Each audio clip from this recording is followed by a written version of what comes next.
qualité établie par les normes. C'est pour nous, nos SINAT, la vieille société industrie du ciment, c'est pour nous, disais-je, un honneur d'être choisi comme cadre pour la tenue de cet atelier si important pour la certification et la normalisation dans le secteur de la construction et des travaux publics.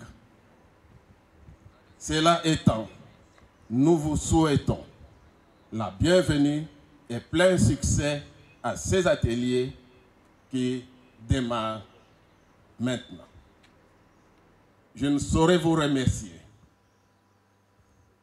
Nous ne sommes pas en train d'assister à un monsieur qui était mort. Je veux que vous soyez tous gentils, souriants. Parce que ce que nous attendons de ces assises, c'est ce qui va définir les travaux de demain. N'oubliez pas, mes chers compatriotes, on peut vanter le développement de ces pays en injectant des millions de dollars dans l'agriculture, dans l'élevage, dans le mine, mais le pays ne va jamais se dire être développé. Le développement d'un pays, c'est l'acier et le béton. Qui dit béton, c'est le ciment et les agrégats, donc les graviers et autres. Tant que nous ne prenons pas une très bonne possession de ces éléments, notre pays ne va jamais se dire être construit.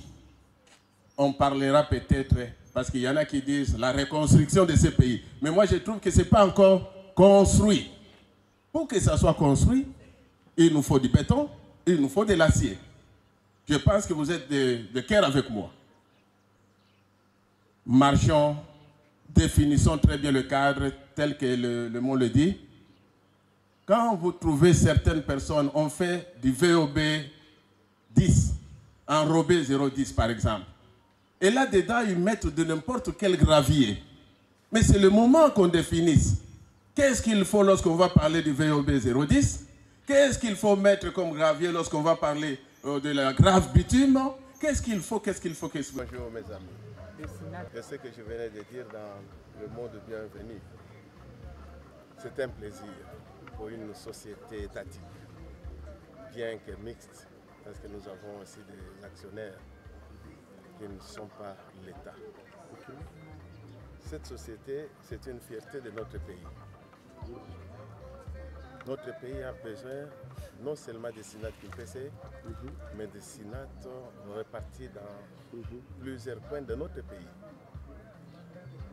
Et on ne peut pas produire du ciment sans normes. Lorsque j'étais contacté si on pouvait recevoir cet atelier au sein de la SINAT, ce fut un plaisir pour moi que de pouvoir accepter. Parce qu'on ne doit pas produire pour produire, on doit produire respectant les normes. Et ce que nous sommes en train de faire, ce qu'ils sont venus faire chez nous, c'est d'abord nous élever. Qu'on sache que SINAT qui était en train de dormir s'est agenouillé et maintenant SINAT se met debout. C'est une preuve de plus que demain, avec l'accompagnement de mon ministre, son Excellence Jean-Lucien Boussa et les autres qui nous accompagnent dans le cadre de la normalisation des produits dont nous allons devoir mettre sur le marché,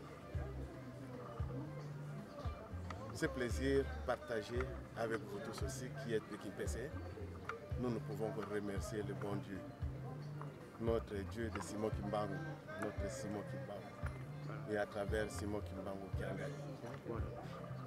qui a voulu que nous soyons ici pour redorer cette image ternie de la SINAT et ainsi accompagner la société ici vers les autres provinces afin de réduire les coûts de notre ciment.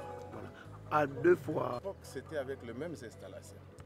Bien qu'aujourd'hui les installations sont beaucoup plus modernes, nous gardons encore notre vieille technologie qui nous avait permis d'acquérir ces trophées. C'est-à-dire qu'avec le même travailleur que nous avons, nous sommes à même de produire encore la même qualité de ciment, avec la même réserve de calcaire que nous avons.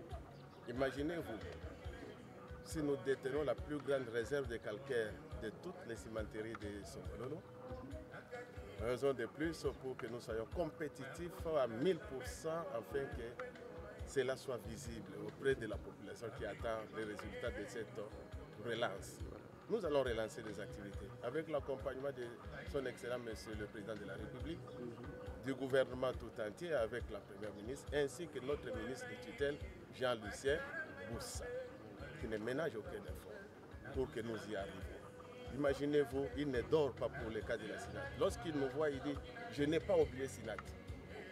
C'est déjà une marque de confiance pour nous, que notre ministre qui nous répond qu'il n'a pas oublié SINAT. Hein? Et alors, je suis certain, d'ici peu, lorsque je vais rentrer à Kin, il y aura des séances de travail avec son Excellence.